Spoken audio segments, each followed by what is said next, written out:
Bueno, me encantó esto, me encantó esto. Hoy vamos a hablar algo muy interesante. Estamos hablando de grandes temas bíblicos y dentro de los grandes temas bíblicos, pues hablar de Dios. Nada que hacer. Claro, la Biblia es toda la palabra de Dios y la Biblia es palabra de Dios, es todo lo que hay en su mente y su corazón para nosotros. Ahora, para nosotros como creación suya, porque su mente es infinita, su omnipresencia, su omnisciencia. Pero lo que hay de Dios para nosotros está acá. Y quiero que vayamos, por favor, al Salmo, capítulo 7, ahí conmigo, versículos, vamos a ir del 11 al 17. ¿Qué vamos a hablar? Bueno, voy a hacer una pequeña introducción. Los viernes anteriores hablamos de la misericordia, ¿recuerdan? Hablamos de todo lo que fue la misericordia de Dios y cómo el alcance de la misericordia de Dios, cómo era su misericordia y cómo logramos su misericordia cuando nosotros nos apartamos, y lo dice el salmista en forma resumida, que si reconocemos nuestras faltas y nos apartamos de ellas, nos las reconocemos, las confesamos y nos apartamos y tomamos una nueva conducta, alcanzaremos misericordia.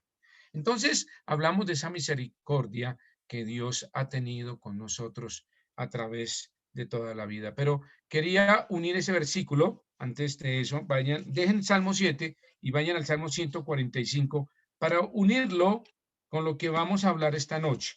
Después de salir de la misericordia, de cómo Dios, ahí hablamos en el libro de Jeremías y hablamos de Deuteronomio, perdón, cómo Dios actuó su misericordia y viendo el pueblo en pecado les dijo que tenían que aprender y volver y reflexionar y guardar su palabra para entender de misericordia. Miren el Salmo 145, muy bien, Salmo 145. Vayan conmigo. Y lo vamos a unir con el tema de hoy. El tema de hoy es hablar en cuanto a la ira de Dios. Uy, qué contraste, pastor. Pero venimos de la misericordia y saltamos a la... Eso es como ir del oriente al occidente. Sí, de esa manera quiero presentarlo porque mire cómo dice el Salmo 145, 8. Clemente y misericordioso es Jehová. Amén. Ya lo estudiamos. Dios es clemente y misericordioso. Cuando desde allí nos arrepentimos de nuestro pecado y le buscamos de todo nuestro corazón y lo buscamos con toda nuestra mente y con todas nuestras fuerzas y le entregamos al... Y luego dice, lento para la ira y grande misericordia. Mire que este versículo tiene las dos cosas que yo quiero que estudiemos. Ya estudiamos la primera, misericordia. Clemente y misericordioso Dios. Hace parte parte de sus atributos, de su carácter, de Dios es misericordia. Y es grande misericordia, pero también tiene ira. Ahora, mire que él dice es que es lento para la ira, no dice que no tiene ira. Entonces, ya estudiamos que Dios es misericordioso, ahora vamos a estudiar la ira de Dios. ¿Qué es la ira de Dios? Y vamos a ver cómo ese tema es tan prominente en la Biblia. Vamos a ver el problema de ese tema, de la ira de Dios, y vamos a ver los pormenores de ese tema también. Entonces, vamos a dividir el estudio en tres fases. Vamos a ver la prominencia del tema, vamos a ver el problema del tema de la ira y las pormenores de la ira de Dios. Entonces, vamos a estudiar ese tema que es bien interesante. Bueno, ese versículo que leíamos dice que Él es lento para la ira. No significa que no tenga ira. Un momento, pastor, pero Dios tiene ira. Sí. Pero Dios es amor, porque ¿cómo va a tener ira? Bueno, yo le voy a decir algo. ¿Usted tiene amor? Sí, pastor, claro, yo amo a mis hijos. ¿Y usted a veces no tiene ira? Claro, yo tengo a veces ira y cojo la puerta a patadas. Ah, bueno, entonces si usted tiene ira y amor, pues Dios también tiene esos dos componentes, pero no como nosotros lo tenemos. Nuestro amor no llega ni a los pesitos de Dios porque nuestro amor es tan imperfecto. El amor de Dios es inmenso, es sobrenatural. Por eso tenemos que llenarnos de a Dios, del amor de Dios en nuestras vidas. Nosotros somos por naturaleza hijos de ira, no hijos de Dios. Entonces el amor no está en nosotros, no aflora de esa manera. Y así como nosotros tenemos ira, Dios también tiene una ira, pero no como la ira que tenemos nosotros, una ira, digamos, destructiva. No, Dios tiene una ira diferente. Entonces, vamos a estudiar la ira de Dios. Pero antes de eso, veamos qué significa, qué no significa la ira de Dios. Veamos algunos versículos. Proverbios, capítulo 15. Vamos a Proverbios, capítulo 15 primero. ¿Y qué es tener ira? A veces vamos a definir lo que no es la ira de Dios, que es ser iracundo. Cuando uno es iracundo, no estamos hablando de la ira de Dios. La ira de Dios no es iracunda. Mi ira sí es iracunda. Es una ira rencillosa y violenta. Entonces, cuando yo tengo una ira, esa ira que manifestamos es rencillosa y violenta. Esa no es la ira de Dios. Esa es su ira y mi ira pecaminosa. Entonces, veamos algunos versículos. Cuando vamos a hablar de la ira de Dios, no vamos a hablar de la ira rencillosa y violenta. No, no habla de eso. Habla de la ira de Dios, que es una ira de Dios santa. Pero veamos los versículos que nos ilustra eso. Proverbios 15, versículo 18. Leámoslo esta noche. Y dice, el hombre iracundo promueve ¿qué? Contiendas, mas el que tarda irase apacigua la rencilla. Entonces, fíjense que si somos iracundos, ¿qué generamos? Contiendas, peleas, violencia, rencillas. Entonces, la ira de Dios no tiene nada que ver con la parte que dice iracundo. Nada que ver, no es sinónimo. Lo iracundo genera siempre rencilla y violencia. Eso no es la ira de Dios. Entonces, solo en esto quiero mostrarles cómo es la ira de Dios. No es eso.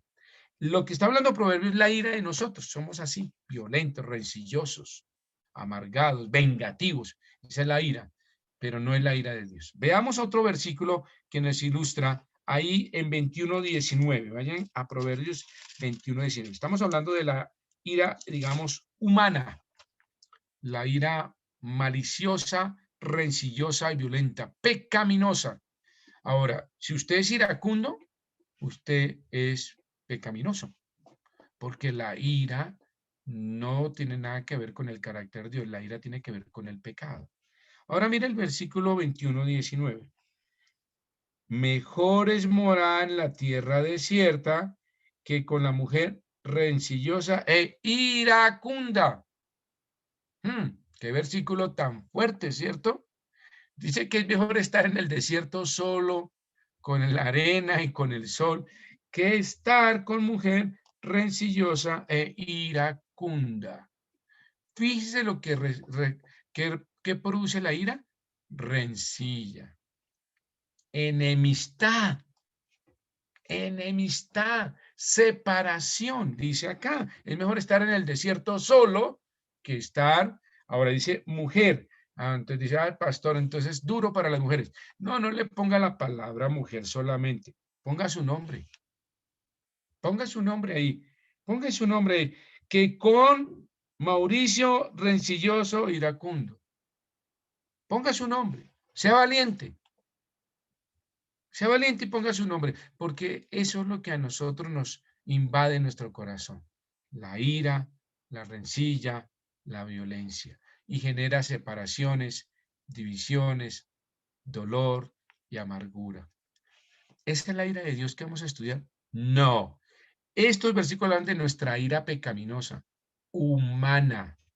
Es la ira que nos inunda y nos controla nuestras vidas. Y es la ira que destruye. Es la ira que produce dolor en otros. Es la ira que produce separación. Esa es la ira que no podemos dejar que inunde nuestras vidas. La ira rencillosa y violenta. Veamos el versículo 22 y 24. Capítulo 22 de Proverbios, versículo 24. Miren lo terrible que es esto. No te entremetas, ¿con quién? Con el iracundo. Entonces alguien me dice, vamos a hablar de la ira de Dios, pero el versículo dice que no me entremeta con el iracundo. Y si Dios tiene ira, entonces no me voy a meter con él. No, esa no es la asociación. Incorrecto. interpretación incorrecta bíblica, mala hermenéutica, no es lo correcto, no es el contexto, porque es que alguno en forma ligera me mira este versículo y me dice, pastor, usted hablar de la ira de Dios y como Dios tiene ira, y aquí dice que no me meta con los iracundos y como Dios tiene ira, entonces no me meta con él. No, ira no es igual a ser iracundo, no son sinónimos. Tienen algunos efectos parecidos, no son sinónimos. Y mire lo que dice la escritura. Dice, versículo, me perdí, 24. No te entremetas con el iracundo, ni te acompañes que en el nombre de ¿qué? De enojos. ¿Qué dice la escritura? Que si alguien es lleno de ira, ¿usted qué tiene que hacer con él? De lejitos. No te entremetas con él. No te metas con él. Y aún más, ni te acompañes con el hombre enojo. Es decir, no busque a estar con su compañía. ¿Por qué? Porque el hombre iracundo es generador de rencillas, es un generador de violencia, es un generador de separación, de división, de dolor, de amargura. ¿Y qué dice la escritura? Si hay alguien así, usted dice, no. ¿Por qué? Porque va a contaminar su corazón, va a contaminar su carácter, va a contaminar su santidad y va usted a contaminarse. Bien dicen por ahí que a uno se le pega más fácil lo malo que lo bueno. ¿No han notado eso? Nuestros hijos, ¿qué aprenden más fácil, lo bueno o lo malo? Lo malo. ¿Sí se han dado cuenta? Lo malo es como esponjita y eso lo adquieren de una... Uy, y quitárselo y desarraigarlo es tan difícil. Y lo bueno, difícil que lo aprendan. Difícil. Una les dice, vamos a la iglesia o vamos a un partido de fútbol o vamos a la ciclorruta o vamos a un cine. ¿Qué dicen ellos? No, al cine. O vamos a esto o aquello, a un concierto. Y la iglesia, no, es que... Y les empieza a doler todo. No, tengo diarrea. Las lombrices se me alteraron y todas las disculpas que ustedes quieran. Por eso dice la escritura que si hay alguien que tiene ese carácter de iracundo, de esas cosas malas, de no lo acompañes, quédate lejos de él, porque se te va a pegar. Dios dice algo, que el que anda en la miel, algo se le pega. Entonces, mire que la escritura es muy clara. Iracundo no tiene nada que ver con la ira de Dios. Iracundo es un pecado en el carácter del hombre, porque somos hijos de ira, como dice la escritura. Veamos Tito 1:7. Veamos Tito 1:7 para esta noche. Tito 1:7, mira lo que dice acá en esta introducción y luego iremos a otros versículos. Tito 1:7. Aquí en la escritura. Entonces, si usted dice, pastor, de verdad que yo soy muy iracundo, yo todo me exalta y grito y rompo y soy rencilloso y soy malhumorado. ¿Y qué hago, pastor? Eso es un pecado. Y trae rencilla y trae violencia y trae división. Entonces, ¿tiene que dejarlo? Sí, tiene que abandonarlo. Y creo, y la escritura nos es clara en eso. Mire lo que dice Tito 1:7, ya llegué allí. Dice, porque es necesario que el obispo sea irreprensible, como administrador de Dios, no soberbio, no iracundo. Bueno, alguien me dice, pastor, pero eso es para el obispo, el pastor, cuando uno va a escoger al pastor de la iglesia. Bueno, es cierto, en la aplicación y en la interpretación literal es uno de los requisitos para el obispo. Pero ¿acaso nosotros no tenemos responsabilidad de ser igual que el pastor? ¿Acaso no tenemos la responsabilidad de tener las mismas exigencias que un pastor en nuestra vida como creyentes? Claro que sí. Entonces dice, ¿por qué es necesario que el obispo sea irreprensible? ¿Acaso usted no tiene que ser irreprensible? Claro. Como administrador de Dios no soberbio, ¿usted acaso no tiene que ser no soberbio? Claro. ¿Y no iracundo? Claro. No, eso es para el pastor que no sea iracundo. Yo sí. No, no, no, no, no. Lo que pasa es que son unos requisitos muy claros que debe ejercitar el obispo o el pastor, el presbítero, pero eso no descarta que usted y yo, como hijos de Dios, tengamos la responsabilidad de ser igual. Entonces, fíjense que nosotros tenemos que sacar de nuestras vidas el ser ¿qué? Iracundo. Y miren la palabra, no iracundo, el iracundo de Proverbios. el rencilloso, el violento. Entonces, fíjense que nosotros tenemos esa responsabilidad. Dice, no dado al vino. Ah, eso es solo para el pastor. Entonces yo sí me he hecho mi cervecita. No, no, no, no. No funciona de esa manera. Y no pendenciero o pelietas. Ah, no, eso es para el pastor, pero yo sí tengo que, como gallo fino y al que viene que, ¿cómo es? Píntela y cómo es la forma y a ver. Y no, no, no, no, no debe ser pendenciero, en absoluto. No codicioso de ganancias deshonestas, etcétera, etcétera, etcétera. Si usted mira ese listado, es un listado de exigencia para cualquier creyente, que es una exigencia indiscutible para ser pastor, sí, pero para todo creyente debe serlo. No podemos salir de eso de que es solo para el pastor. Entonces, ese pedacito de Biblia no es para mí, táchela. No, no, no, no. Toda la escritura es útil para usted y para mí, toda. ¿Para qué? Para redarguir, para corregir, para instruir en justicia, a fin de que el buen hombre, hombre y mujer, esté enteramente preparado, perfecto para toda buena obra. Todo esto nos sirve. Entonces, esta noche yo le digo, ¿usted es iracundo? Si usted es iracundo, está en pecado. Y si está en pecado, debe pedir perdón y desde allí buscar a Dios de todo corazón, pedirle perdón y alcanzará misericordia. Misericordia. Porque Dios es lento para la ira y grande misericordia. Pero la ira de Dios que vamos a estudiar no tiene nada que ver con el hombre iracundo de Proverbios y no tiene nada que ver con la prohibición de ser iracundo de Tito 1:7. Nada que ver. La ira de Dios que vamos a estudiar es la ira santa. Es la ira santa. Entonces, pongamos en orden esto y vayamos al Salmo 7 que habíamos empezado. Mira, pastor pidió el Salmo 7 y se fue para otro lado. Pero lo quería conectar primero con estos. Salmos capítulo 7, veamos en esta noche para ya dejar esta introducción. Y veamos de qué ira vamos a hablar, de la ira de Dios. ¿Qué definición tiene la ira de Dios? Les voy a dar 4 definiciones o 4 sinónimos, pero me voy a enfocar en el último que me parece a mí que es el que más encaja en cuanto a la ira de Dios. ¿Dentro del carácter de Dios él tiene ira? Sí. ¿Qué le produce ira a Dios? Y eso es lo que vamos a empezar a estudiar. ¿Qué es lo que le genera la ira a Dios? Y eso es un problema serio y vamos a ver los pormenores de la ira de Dios. Hay cosas que a Dios le da ira. ¿Qué tipo de ira? ¿Rencillosa y violenta? No, Dios no es iracundo, sino tiene ira santa, que es totalmente diferente. Veamos el primer sinónimo, se llama ardor. Ardor es esa molestia, la ira de Dios es un ardor ante ciertas acciones humanas. Ardor. La segunda, enojo. Es el enojo de Dios ante ciertas acciones humanas. Tercero, es furor. Furor. Incomodidad. Es el furor de Dios ante ciertas acciones humanas. Y la última, el último sinónimo de definición, se llama indignación. Esa es la que más me gusta. Es la indignación de Dios ante ciertas acciones humanas. Entonces, la ira de Dios, podríamos, es indignación. Dios se siente indignado. La ira de Dios, indignación ante ciertos actos humanos.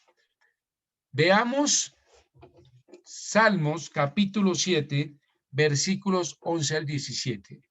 Y veamos ahí la definición que hay en cuanto a la ira de Dios. Salmos capítulo 7, versículos 11 al 17. Dios es juez justo. ¿Ok? Y Dios está, ¿qué? Subrayelo. Airado contra el impío todos los días. Veamos entonces, ¿qué es lo que genera la ira de Dios? ¿Qué es lo que genera su indignación? Óigalo, ¿qué es lo que genera? El impío contra el impío todos los días. Si no se arrepiente, entonces mire, ¿qué es lo que genera toda esa ira de Dios, toda su indignación? Es el impío todos los días. ¿Por qué? Si no se arrepiente, él afilará su espada. Armado tiene ya su arco y lo ha preparado. Asimismo ha preparado armas de muerte y ha labrado saetas ardientes. Durísimo, pastor. Mire que la ira de Dios si está contra el impío si no se arrepiente. ¿Qué es lo que genera la indignación de Dios? ¿Qué es lo que genera su ira? El impío que no se arrepiente. ¿Y qué hace Dios? Afila ciertos elementos que le permitirán juzgar, como dice al comienzo del versículo, mire, Dios es juez justo, juzgar correctamente y en la proporción correcta los actos de los impíos. Lo que indigna a Dios es el pecado diario. Y ante ese pecado, si no hay arrepentimiento, eso genera una indignación. Y esa indignación genera una acción. Entonces, Dios no es que mire desde el cielo y diga, oiga, esta gente no aprende. ¿Qué pecadores? Y qué indignación tengo ante el pecado. Y Dios no está allá entonces solo mirando y contemplando, dice, no dice solamente que él, sino dice que él se irá contra el impío diariamente. Y luego dice, él afilará su espada. Es decir, Dios prepara justo juicio. Entonces, tengan esto en mente. La ira de Dios, la indignación de Dios es ante el impío que practica el pecado y no se arrepiente. Pecador por decisión y por práctica. Y Dios se indigna, le da ira santa. No es iracundo, sino ira santa. Y se indigna ante este pecado. ¿Y qué hace Dios? Toma acciones. Y entonces alguien me dirá, pero Dios luego no, Dios es amor. Sí, Dios es amor. Si usted mira 1 Juan 4, 7 al 10, dice que Dios es amor. Y el que no ha conocido a Dios no tiene amor porque Dios es amor en sí. Claro, Dios es amor. Y acerca de este término de amor, a veces pensamos que porque Dios es amor no puede ejercer su ira. No, eso no es cierto. Estos versículos están diciendo claramente que Dios tiene en justa proporción su amor. Allí en 1 Juan 4:7, Dios muestra su amor y Dios es amor y por su amor envió a su Hijo y nos generó el amor de Dios a través de Jesucristo para darnos una salvación inmerecida pero eterna y maravillosa. Juan capítulo 2, versículos 13 al 17, Dios muestra su amor. Mira ahí Juan, y quiero que lo miren ahí en Juan capítulo 2. Mira lo que dice. Porque viene un conflicto que algunos, si ustedes escuchan por ahí algunas teologías, algunos intérpretes y algunos que tienen por ahí su teoría, dicen, hay una teología muy hereje. Marcio se llama él. Eso fue del siglo tercero o cuarto, si no me equivoco, perdónenme si me equivoco, se los voy a buscar exactamente, es que lo leí. Marcio sale de la iglesia y dice él, no, Dios no va a castigar a nadie. Y él coge unos versículos, ciertos versículos, y forma una nueva Biblia. Mire hasta dónde llega la herejía, donde dice que Dios es amor. Y coge estos versículos, mire, Juan capítulo 2, y coge a primera de Juan. Juan capítulo 2, vayan conmigo, es importante. Juan capítulo 2, porque en esto algunos nos venden esa, y todavía eso de Marcio todavía está ejerciendo eso algunos seguidores. Juan capítulo 2, versículos,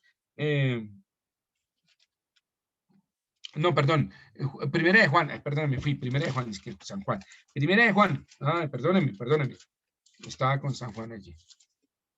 Primera de Juan. Entonces Marcio coge estos versículos,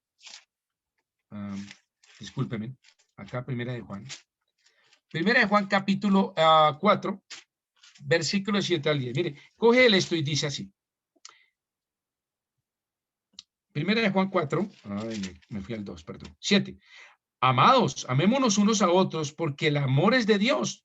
Todo aquel que ama es nacido de Dios y conoce a Dios. El que no ama no ha conocido a Dios porque Dios es amor. En esto se mostró el amor de Dios para con nosotros, en que Dios envió a su Hijo unigénito al mundo para que vivamos por él. En esto consiste el amor, no en que nosotros hayamos amado a Dios, sino que Él nos amó a nosotros y envió a su Hijo en propiciación por nuestros pecados. Eso es verdad bíblicamente, claro, está escrito. Claro, Dios es amor. Y Marcio coge esto y dice, no, no, Dios sí, Dios es amor. Eso de la ira y del juicio de Dios, eso no puede estar porque Dios es amor. Y lo saca y toma estos versículos y otros del libro de Juan y de los evangelios donde dice que amarás a tu prójimo como a ti mismo y Dios amó a todo el mundo y envió a su Hijo y todos los versículos de amor. Y Marcio toma eso y lo pone y dice, no hay ira de Dios. ¿Sabe qué estaba diciendo Marcio? Dios nos ama, usted lo ama, Dios es amor, todo es amor, paz y amor. Y se olvida de algo importante, Dios es ira, lento para la ira. No significa que Dios no tenga ira, la tiene, es lenta, pero la tiene, lenta, lento, pero grande misericordia. Claro, su amor sobreabunda, su misericordia abunda, pero la ira está ahí. Y Marcio dice, no, no, no, no hablemos de la ira, cuidado con eso, porque si pensamos que Dios es amor, estamos hablando que Dios no es justo. Y bueno, volvamos entonces al Salmo 7. Entonces, ¿dónde queda el versículo de Salmos capítulo 7, versículo, vayan conmigo, 11? Dios es juez justo. Entonces, todo está en proporción. ¿Dios es amor? Sí, pero Dios es juez justo. Y su ira se va a manifestar ante el impío si no se arrepiente. Y va a preparar una acción. Un juez justo siempre da una sentencia justa. Entonces, lo que decía Marcio es que Dios es amor, tranquilo, no se preocupe, usted nunca va a ser juzgado, usted nunca va a ir al infierno, Dios es amor y tranquilo que no hay justicia de Dios. Dios es amor, no es cierto. Dios es amor, eso es cierto, pero no es cierto que Dios no sea un juez justo. Dios es un juez justo y prepara justicia. Y un juez justo siempre va a dar un veredicto justo, proporcionado y adecuado a las acciones del imputado. Ahora, miren lo que dice. Terminemos. Versículo 13. Asimismo ha preparado armas de muerte y ha labrado saetas ardientes. Pastor, eso suena terrible, durísimo. Dios como que se llena de como nos va a destruir y todo eso. Hermanos, hay un infierno. Hay un juicio del gran trono blanco y los libros fueron abiertos y el que no fue allá en el libro de la vida fue lanzado al lago de fuego con Satanás y sus ángeles, el infierno que fue preparado para él. Dios es juez justo. Quiero que no saque eso de su cabeza. Dios es amor y le ama y quiere salvarlo, quiere llevarlo a una bendición eterna y quiere que goce una eternidad con él, pero él también es justo. Y si usted le da la espalda, y si usted no se arrepiente, y si usted es un impío consumado, la palabra impío es fuerte. Algunos dicen, pastor, no diga esa palabra. Está ahí, es fuerte. Cuando uno se dirige a alguien, eh, decirle eso es muy ofensivo. Por eso hablamos más de que eres pecador. Es un eufemismo en el sentido de que la palabra impío es algo perverso, que es perverso. No lo usamos en eso cuando estamos presentando el Evangelio porque es muy fuerte y muy duro y sentirá la persona ofensa, pero cuando entienda el Evangelio va a entender que era un impío, digo, Señor, y a veces en esas horas, el Señor, yo era un impío, ya lo reconocemos, era un perverso, un separado, un contumaz, terrible. Y esa es la palabra, pero ahí está en la Biblia, no la puedo quitar, el impío, contra el impío todos los días. Versículo 14, he aquí, y vuelve la palabra, por eso he hablado con él. He aquí, el impío, ¿qué dice? Concibió maldad, se preñó de iniquidad y dio a luz engaño. Esas palabras son igualitas al capítulo 2 de Santiago, ¿se acuerdan? Igualitas. Miren, búsquenlas. Vayan al libro de Santiago. Interesante esa conexión, si no la habían visto. Santiago capítulo 1, no 2, capítulo 1. Cuando alguno esté, versículo 13, cuando alguno es tentado, no diga que es tentado de parte de Dios, porque Dios no puede ser tentado por el mal, ni él tienta a nadie. No, entonces, Dios no es generador de mal, ni lo predestinó para ser malo, ni le predestinó sus maldades. No, no, no, no, no, no. Por ahí hay la teoría calvinista que dice, Dios predestina también y predestina mis pecados. No, no, eso no es cierto. Eso no es cierto. Dios no predestina mis pecados. Entonces yo soy pecador porque Dios lo predestinó. No, eso no es cierto. Dios conoce que voy a hacer. Eso es diferente. Pero Dios no predestina. Yo tomo la decisión. Mira, ese versículo es contundente. Versículo 14. Sino que cada uno es tentado cuando de su propia concupiscencia o deseo ansioso, la palabra concupiscencia es deseo de hacer la maldad, es atraído y seducido. Yo mismo, yo tomo la decisión, yo voy, me seduzco, yo mismo. Entonces la concupiscencia, después que ha concebido, igual que el versículo 14, que el impío ha concebido mal, y luego dice, da a luz en el pecado, ¿ok? Y luego dice, se preñó iniquidad y dio a luz engaño. Y el pecado siendo consumado da a luz la muerte. Igualito, si usted quiere poner un paralelo, ponga ahí Santiago capítulo 1, versículos 13 al 15. Dice, he aquí el impío concibió maldad, solito, se preñó de iniquidad y luego dio a luz engaño. Pozo acabado y lo ha ahondado, y en el hoyo que hizo caerá. Su iniquidad volverá sobre su cabeza y su agravio caerá sobre su propia coronilla. Significa que Dios ha predestinado para la gente al infierno. No, es el mismo hombre que cava su pozo, es el mismo mundo que lo ahonda, es el mismo que cae en ese hoyo que ha clavado, es el mismo que vuelve a su iniquidad sobre su cabeza y su agravio. Y dice el versículo 17 para terminar, alabaré a Jehová conforme a su justicia, y cantaré el nombre de Jehová el Altísimo. Mis queridos hermanos, con esta introducción, llevémonos en nuestra mente algo muy claro. Vamos a hablar de la ira de Dios, pero la ira de Dios es una ira santa, que se indigna ante la conducta humana de impiedad y de los impíos que no se arrepienten y que se llenan de iniquidad, se preñan de ella, se embarazan de ella prácticamente y dan luz al engaño y a la muerte. Y dice que Dios, en su perfecta justicia, que es justo, no puede admitir eso. Su ira se va a manifestar. Pastor, ¿Dios tiene ira santa? Sí, pero Dios no es iracundo, no es violento, no es rencilloso, no divide, no separa, no produce amargura. Su ira es contra el pecado y el impío que la practica y no se arrepiente. La ira de Dios, su indignación es esa. Hasta aquí vamos a dejar esta noche, porque la introducción y luego entraremos a otros versículos que nos podrá hablar acerca de este gran tema, que es muy prominente, que trae un gran problema doctrinal, ya lo estamos dilucidando, porque algunos hablan del amor de Dios, pero no de su ira.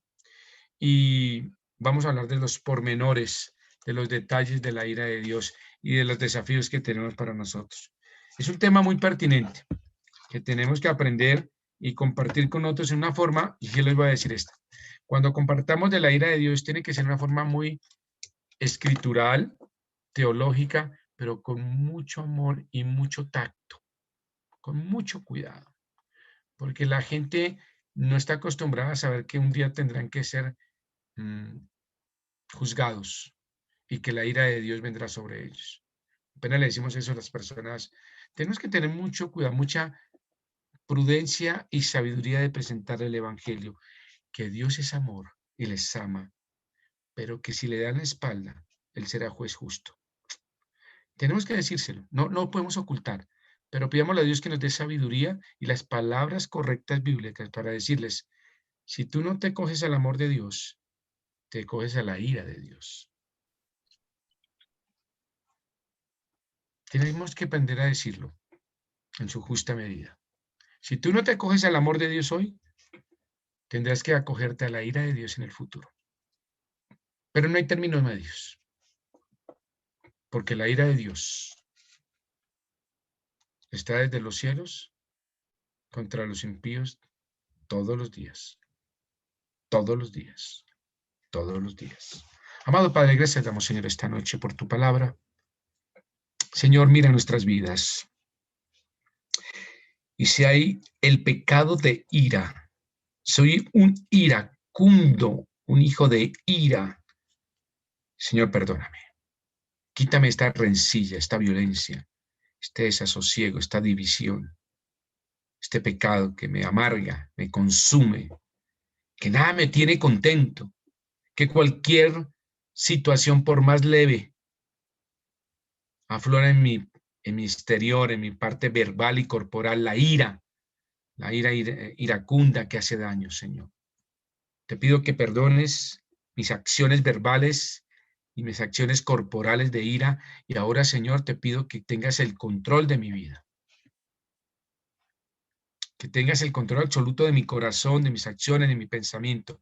No más violencia verbal, no más violencia corporal, no más expresión de ira, Señor, y que yo refleje tu mansedumbre, tu humildad, tu cariño, tu paciencia. Que tenga gozo, amor, gozo, paz, paciencia, benignidad, bondad, fe, templanza, mansedumbre. Señor, que yo sea manso, Señor, como tú. Nunca te vimos con ira, solo te vimos con indignación ante el pecado.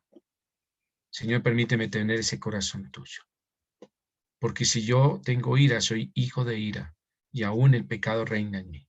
Ya no vivo yo, mas vive Cristo en mí. Señor, que reine tu mansedumbre en mí.